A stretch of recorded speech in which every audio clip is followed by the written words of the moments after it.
You know, Jeffrey, you're the only masculine energy today. It's all. Right, wait a minute. You know, no. I mean on camera. Okay. It's me, Dainill, Mary, and Melody. So you're it. I'll try to. You're holding down the fort for I'll them. try to live up to it. So. All right, I want to welcome you to this beautiful day. I mean, I don't know about you, but I'm really enjoying the weather. It's partly cloudy, partly sunny. There's enough sun. The weather is the temperature is just perfect. So, with that in mind, I'm going to invite you into the inner healing experience. As soon as I can figure out where the light and shadow is. It's not like we don't have it memorized, but, you know. Universal love enfolds me. Universal wisdom inspires me. Universal spirit enlightens me. Universal power encircles me. I am one and all is well. As we begin the inner healing process, let me invite you to relax in quiet confidence, opening yourself to the miracle-working higher power. Now symbolize the unity of your thinking and feeling nature by touching your chest with your hand, and let my words act as your own for your own inner acceptance and receptivity.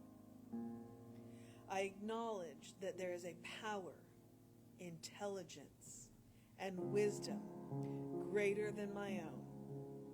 I am in the midst of it, and it is in the midst of me. Sensitive and responsive to my every thought, word, action, and feeling. I now make this true for myself by saying aloud, I acknowledge. I acknowledge. Acknowledging the higher power working through my life, I admit that I am personally responsible for solving my own problems, while being guided and assisted by something greater than myself. As I am ready to surrender the conflicts of my ego to the wisdom of the infinite presence, I simply repeat these words. I surrender. I surrender.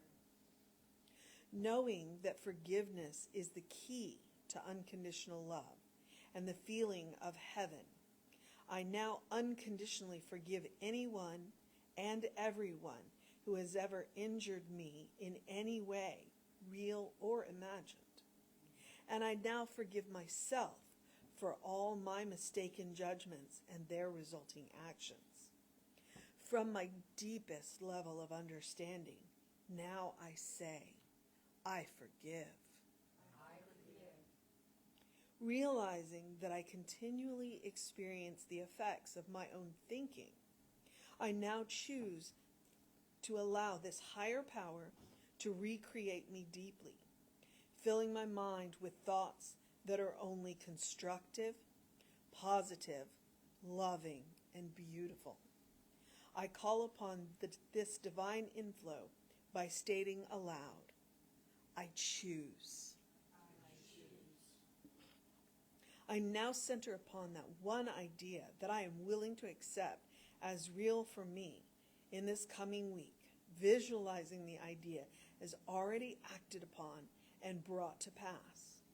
In seeing my idea become a fact of my experience, I enjoy the happiness and peace of my thought fulfilled, and gratefully repeat these words, I accept. I accept. Knowing that I have an everlasting place in the midst of the power that sustains all creation, as well as the support of all those around me, I allow myself to relax in the peace of fulfillment and gratitude and say, I release. I release. Now, in my mind's eye, I envision the presence of someone near and dear to me, family member, friend, mentor, who has touched my life in deep and loving ways. Someone not physically present in the room at this morning, and I turn to that image in my mind's eye and say, I am grateful for the good in your life. Now I open my eyes to the world around me and turn joyfully to the person next to me and the people on this broadcast and share my gratitude and confidence by saying, I am grateful for the good in your life. Today, my title is All is Love, Yet All is Law. And I really, really, really wanted to come up here and give you guys a bright, sunny, cheery talk. I really did. I swear I did. Right? You know when, like, your mom says, this is going to be hard on you than it is, or hard on me than it is on you? And you're thinking, no, it's not, lady. Don't mess with me. No, it's not. This topic, this subject requires me to be hard. It requires me to be honest and truthful.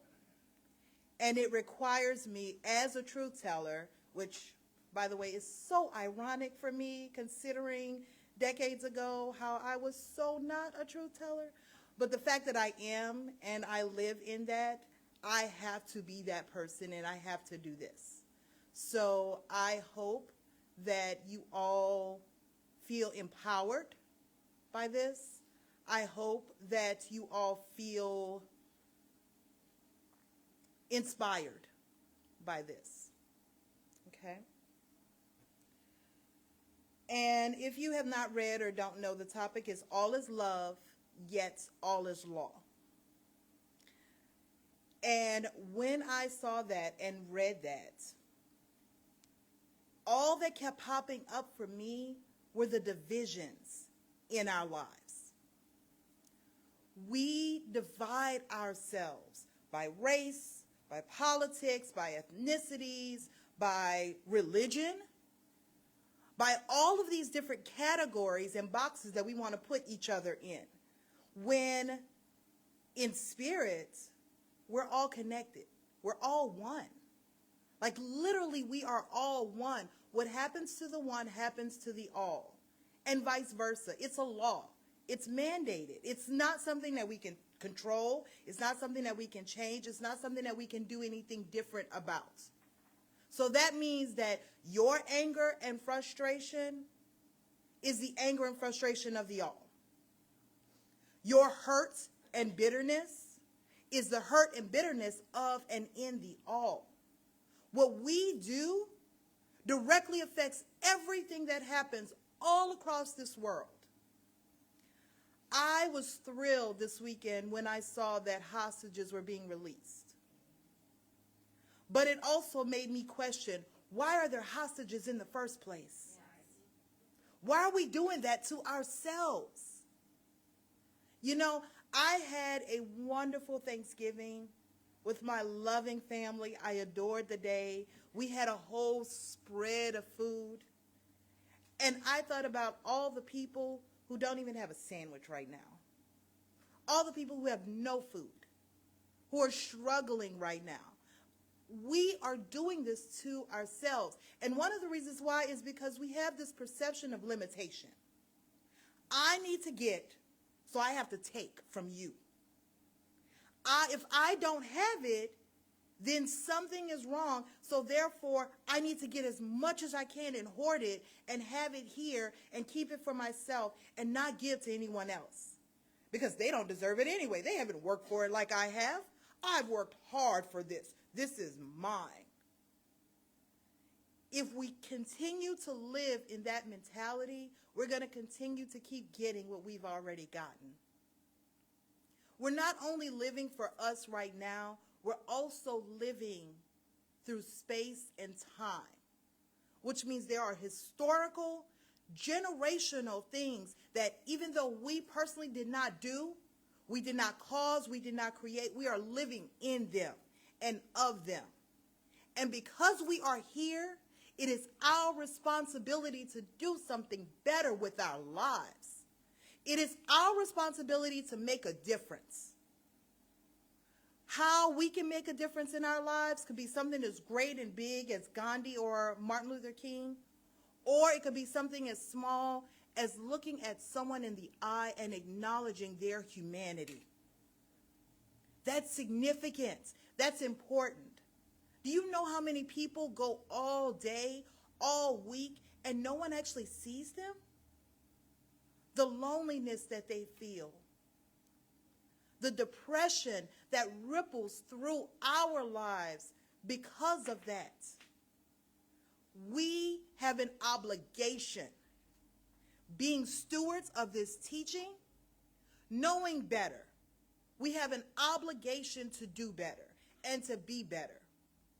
Better human beings. And what that means is not only taking care of ourselves and our spiritual practices and making sure we know who we are and whose we are, but also connecting to all the people around us. That's challenging. Because one of the reasons that we don't do that is because it can be dangerous. And we're afraid of the other. I don't know you. And so as I look at you, you might become a threat to me. Again, we have an obligation. We know better, so we have to do better. So instead of looking at someone who does not look like you, who does not think like you, who does not act like you as a threat, without even knowing them or who they are or how they are, how about we look at them through the eyes of love? Now, if someone shows you who they are, believe them. Don't get me wrong, because there are people out there that don't mean us any good. We are working to heal that spiritually, universally. And how that works is one step at a time, one person at a time, one moment at a time. This world was not built in a second, and it was not just built by one person. So we cannot make it better by just one person, one action, one thing. But I also thought about a seed and how a seed grows. And the way a seed grows is by cracking open, breaking. Right now, there are things that are broken in our society. There are things that are broken in our personal lives. There are things that are broken inside of us that we need to evolve from, to grow out of. It does not mean that anyone is a broken person. Don't get me wrong. No one is broken. We are all whole. We are all healthy. We are all perfect in and of ourselves, exactly who we are and how we are. But if we don't take that perfection and grow it beyond ourselves, then we've missed the ball on our obligation as members of this human race, as godlings. Because that's who we are. We are all reflections of the one. That's exactly who we are. We can't be anything else. Whether you're turning toward that light or you're turning away from that light, you are still reflections of the one. And so because of that, how you show up in the world, how you mirror God to the world, is how the world not only views you, but views society at large and God at large. And I say the word God. When I say God, I say universal spirit. I say divine nature, creator. All of these to me are interchangeable. If that word is not comfortable for you, because some people have issues with it, that's fine. Change it to whatever is comfortable for you to be able to hear what I'm saying and how I'm saying it. Because the words that we use don't matter. It's the intention and the feeling behind it that matters. And your intention and how you show up and present yourself in this world matters. You are one single person, yet your influence ripples and emanates throughout the entire world. You've touched people you have no idea you touched, because you said one thing to one person, which made them go out into the world and say something to someone else, and made them in contact with 3 or 4 other people say or do something else.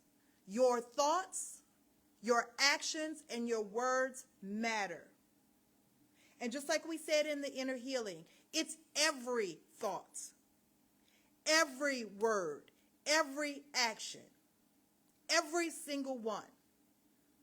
I myself, standing on this stage, have made the mistake of saying, well, forgive your first thought, this, that, and the other. No, what we need to do is we need to work hard so that our first thought changes in the future. That's what we need to do.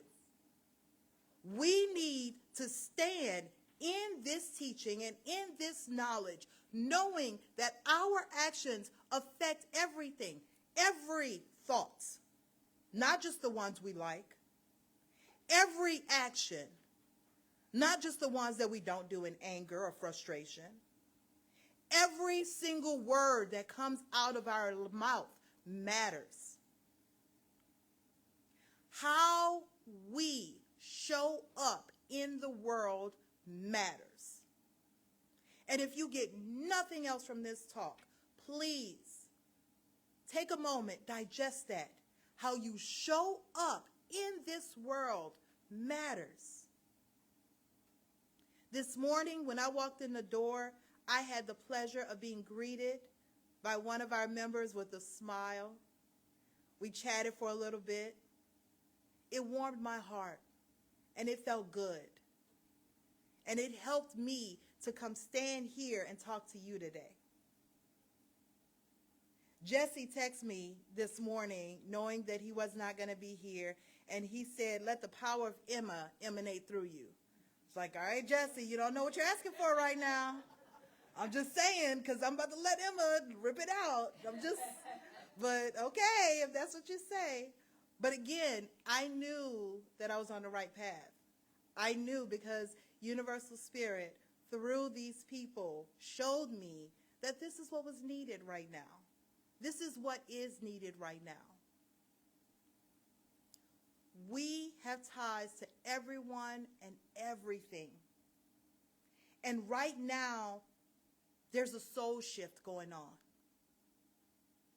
There's an evolution in our consciousness happening in this moment right now.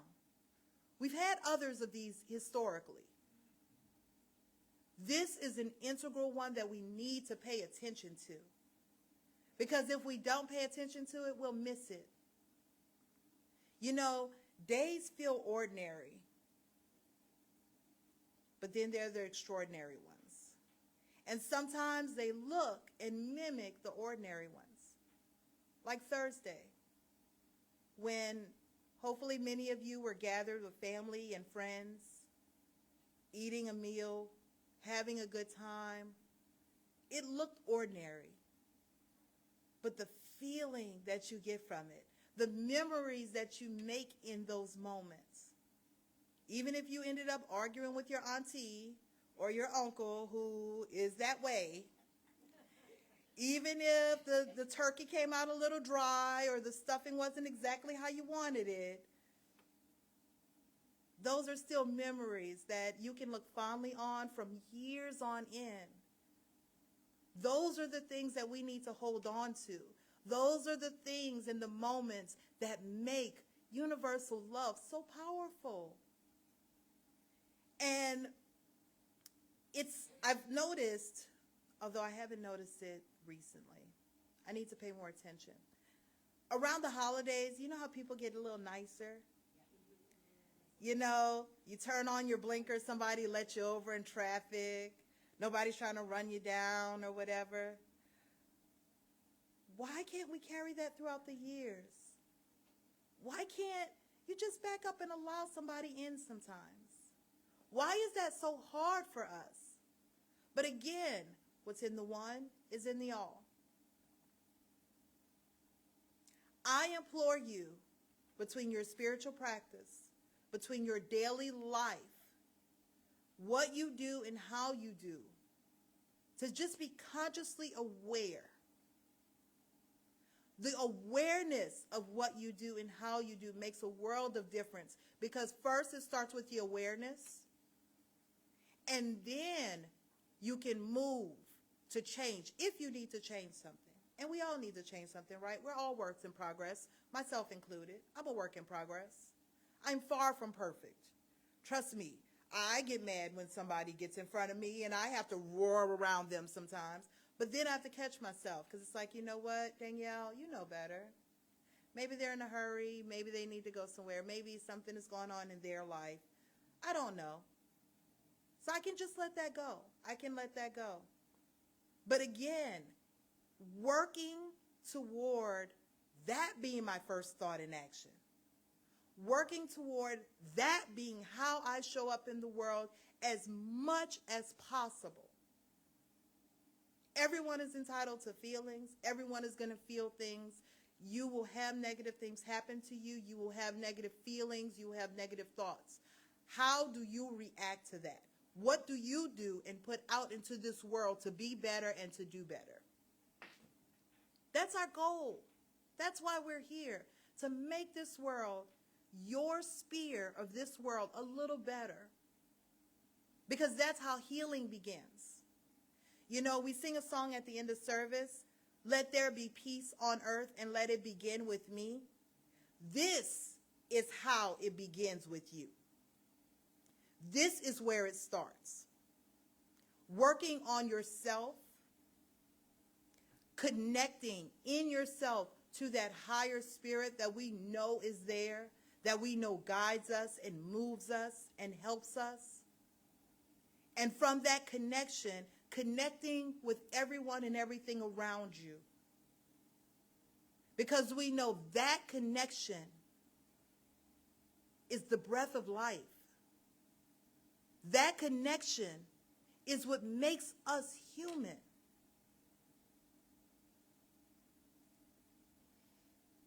We have unresolved historical traumas that we've inherited. We all know this. We all feel it. We all see it every single day. It doesn't matter who you are or how you are. You know this is going on. And you know it's going on because there is an other. Someone who does not look like you. Someone who does not think like you. Someone who has a different ethnicity. Someone who may talk different, dress differently, think differently.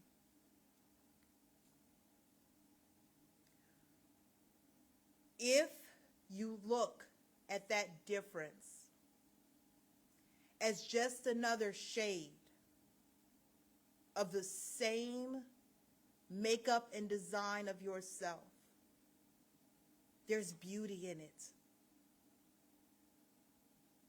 I had the privilege a couple of weeks ago to be a part of Interfaith of the Woodlands celebration. It was a Thanksgiving celebration.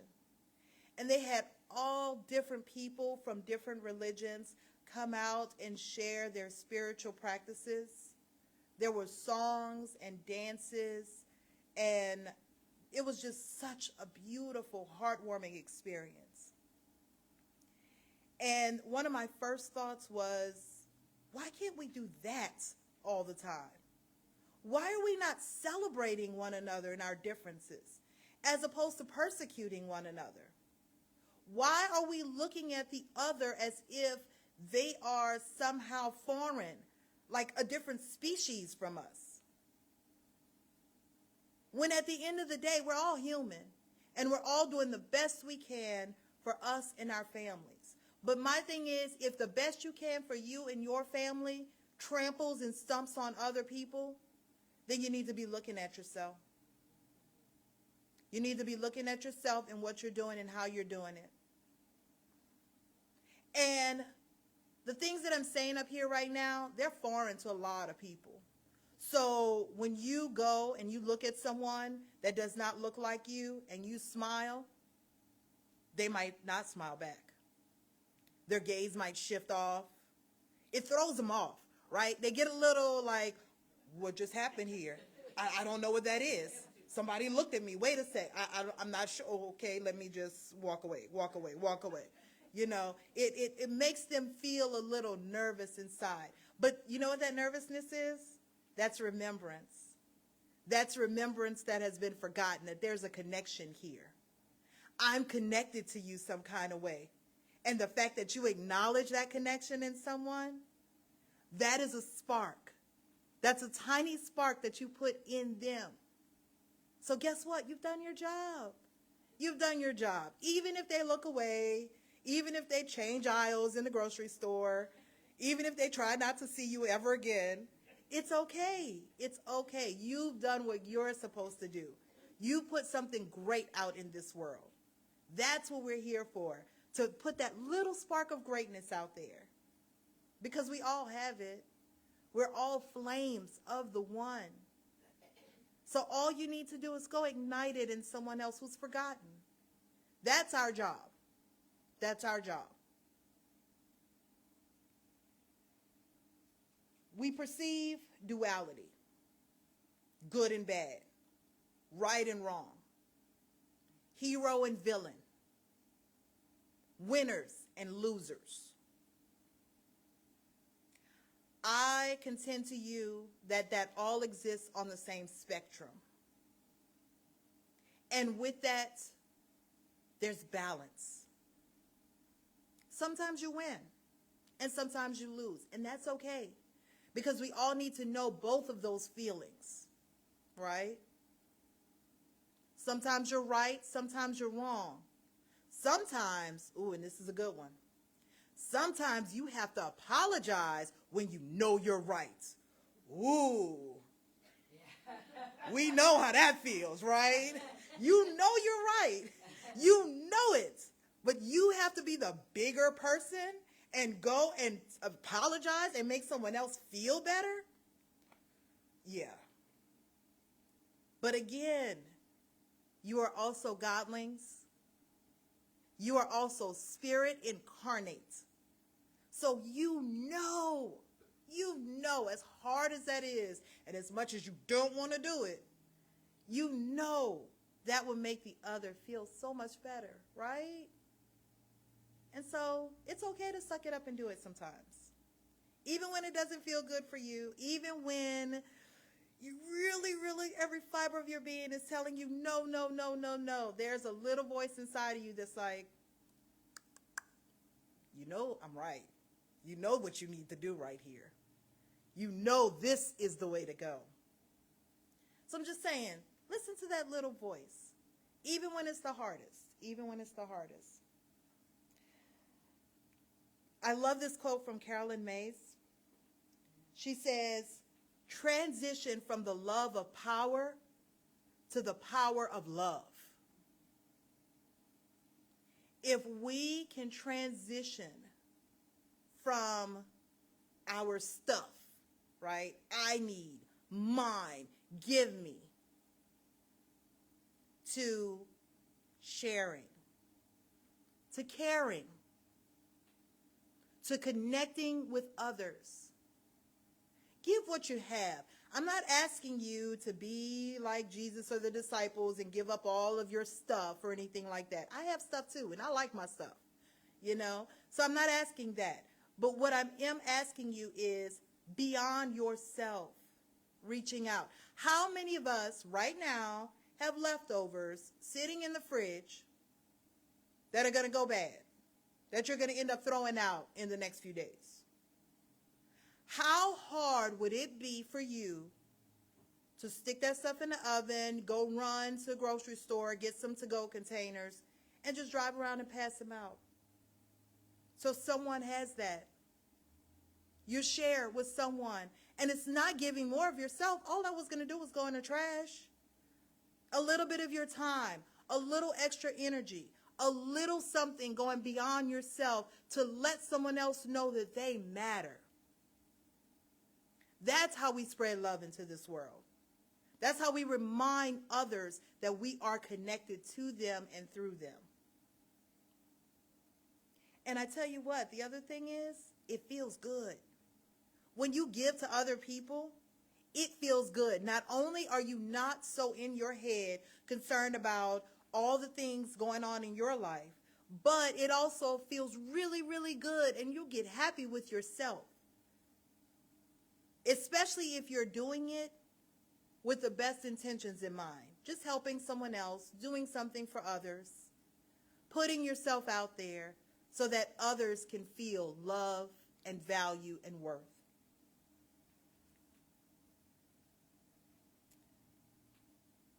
A lot of people don't really know who they are, what they want, and how they're going to show up in this world.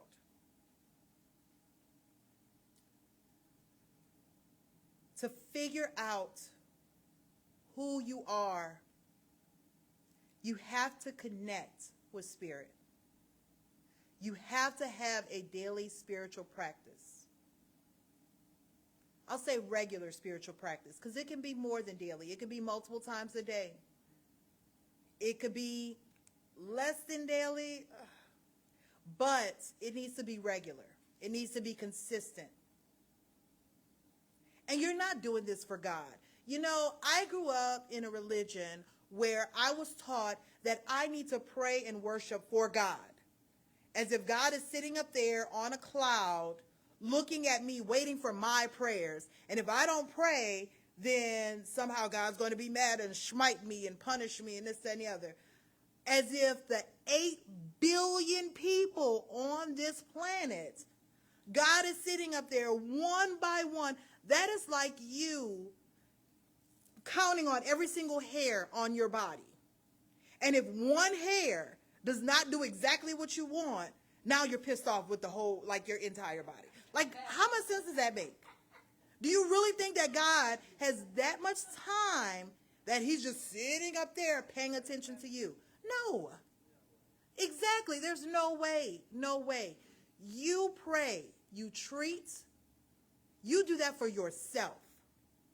And the reason why you do that is to remember your connection, to remember who you are, to get your ego out of the way and be able to move and breathe in this world, knowing that there is something higher and greater than you and who you are and how you are. The only way to do that, again, is through that regular spiritual practice. And that can look any way. Some people like to pray. That is what does it for them.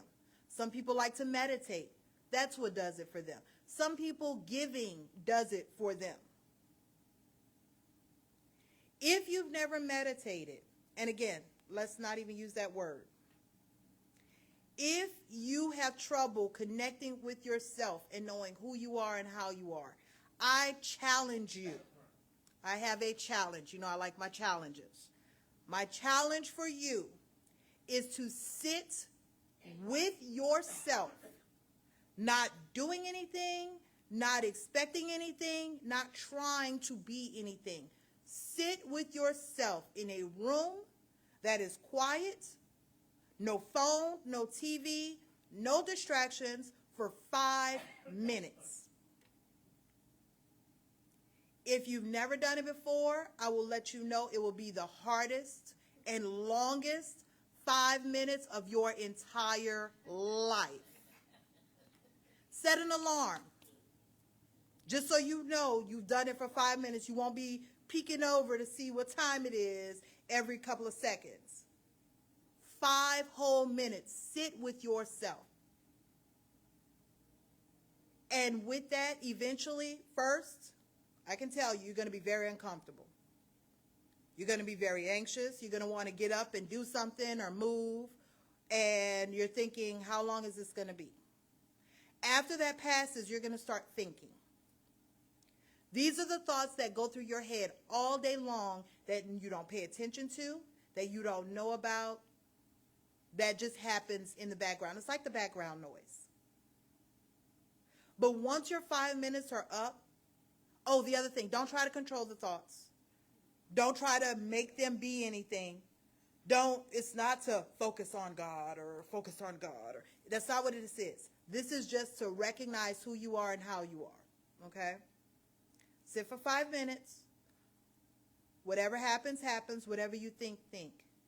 But at the end of that 5 minutes, I want you to go back and reflect on what you thought about. Reflect on what happened in your mind.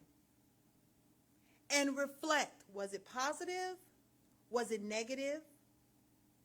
Was it about me? Was it about others? Why does this matter to me? If it came up in my thoughts, why does it matter to me? It could have just been a song playing over and over in your head. Who knows? But if it does, why does that even matter to you? Why was that significant or important? I have a quote from Ernest Holmes, of course, because we're talking about Ernest Holmes out of Sillamar. Oh, did the books come in? Do we know if the books came in? They did? Okay, so we have some of these books in the bookstore today. So you can, and I owe you a book. So I stole Lisa's book so that I could be up here doing the talk today. She was nice enough. She was nice enough when I arm wrestled her for it and I didn't do all that. But she was nice enough to give it to me so that I could be ready for today. And just so you guys know, everything that you know what? As a matter of fact, let me go back to this one first. Everything I talked to about today, even though Ernest Holmes lived, I don't know, 50, 80, almost 100, however many years ago. It was a long time ago. The things he talked about in here are so relevant today. And this is one. Plant an acorn. It is an idea. In the acorn is everything that is going to make a tree. In it is the whole evolution of the creative soil. Now, it is the same way with your world. It operates in another kind of creativity and cosmos and soil, the soul of the universe. It has been called the womb of nature. Choward called it the universal creativity, and Mrs. Eddy called it the divine principle. It doesn't matter what you call it. It is the only possible explanation to answer any prayer, because there is no God that likes a Jew better than a Gentile or a white man better than a black man. There is only one race, and that is the human race. Okay, and the other quotes I want to give you guys. Where's the page? Here.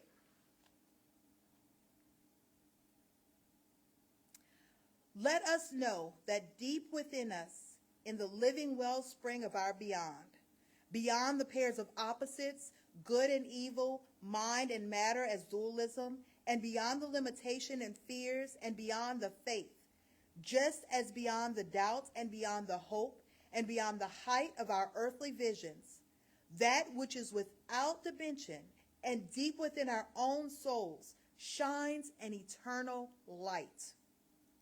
And in that light, there is no darkness.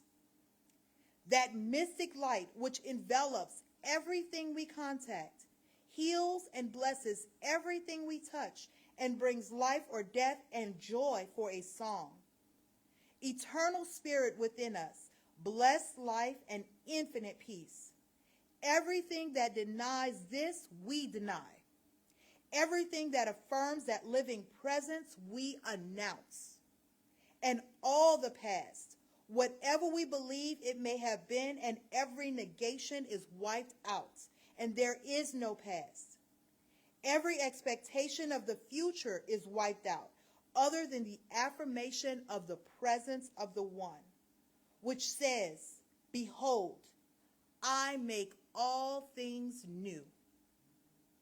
Infinite beauty, harmony, and rhythm, where everything fits together in a form. That beauty is our own soul and the depth of that infinite peace, in which all motion takes place without moving and everything is effortless. We abide And in that love that emerges and flows through us as stream with stream to find a higher level by its own action, we surrender. Not to some abstract love of God, which has no meaning, but to the warm, pulsating rhythm of the feet upon the pavement, and the horse's hooves, and the roots of the grass, and the song of the lark, and the wild power and surging strength of the waves, the freshness of the wind, and the dew and the rain in our face, and the warm embrace of each other. That is all we know about it. And if aback of that there is more love, we welcome that, by whose eternity and in whose immanency we have even an equal affinity with all that is, and all that it is delivered, and we accept that gift, even as we give it back in joy to that high and lofty one who does inhabit eternity and finds a dwelling place in our own heart and mind and soul. For it is all. Okay, before I leave, I have a little activity for us to do. One of the last times that I was up here, I told you guys about Phil Stutz and the book, The Tools. If you did not hear that talk, The Tools is a book that gives us various activities that we can do when we get kind of stuck in our own way, right? Whether it is through sadness or depression, whether it is loneliness, whether it is anxiety or fear. So you can use one of these tools depending upon the circumstance and the situation. And if you have not heard of this book and don't know it, please look it up. I know Lisa's looking it up right now to put it in chat. Thank you, Lisa. It's Phil Stutz, S-T-U-T-Z, and the name of the book is The Tools. And so I would like us to do one of those tools right now. So get comfortable, relax. Go ahead and take a nice, deep, cleansing breath in. And breathe out, just relaxing your body and your mind. If you feel so inclined, go ahead and take another nice, deep, cleansing breath in. And as you release the breath, let your shoulders drop. Let your jaw just kind of loosen. Relax your fingers and your legs and toes. And in your mind's eye, picture one small thing that you are grateful for in your life. Make it very personal.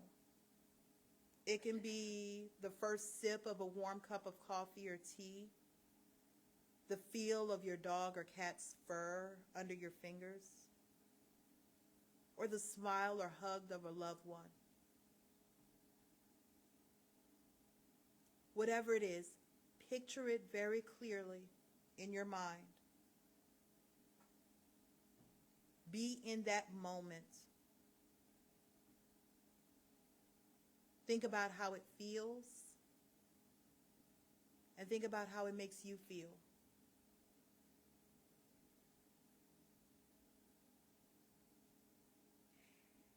And after you have that moment clearly in your mind, think of another one.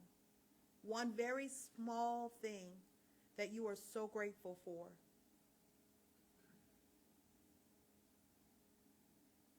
And do the same thing. Capture it fully and completely in your mind and in your heart. Feel it as if it was happening right now.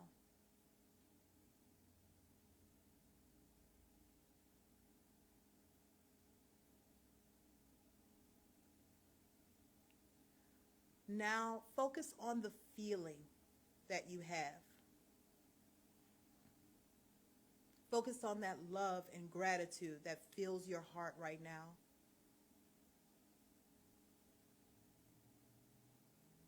let any images or words go and just pay attention to that feeling at this moment.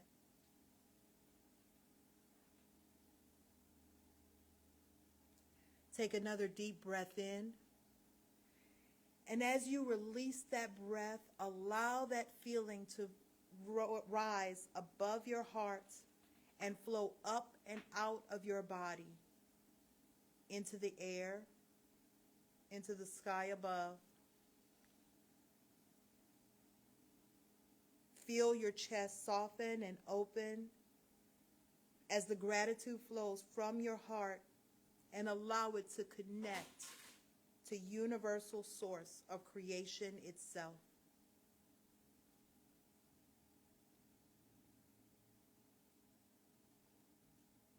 Feel that pulsating connection.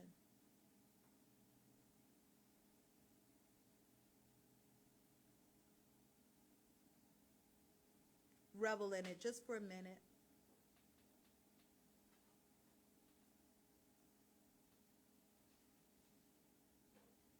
And when you're ready, gently come back to this moment, wiggling your fingers and toes, moving your neck and shoulders. And when you feel so inclined, go ahead and open your eyes. How do you feel? Hopefully good. Hopefully very good. I want each and every one of you to relax in the knowing that in the exact same moment that you were connected to Universal Spirit, there were others in this room, on this broadcast, in your life that were also aware of that connection. And everyone on this planet is always connected, whether known or unknown, to that untethered link to the divine. We are always and forever connected to this higher power of giving through love and gratitude. Thank you, guys.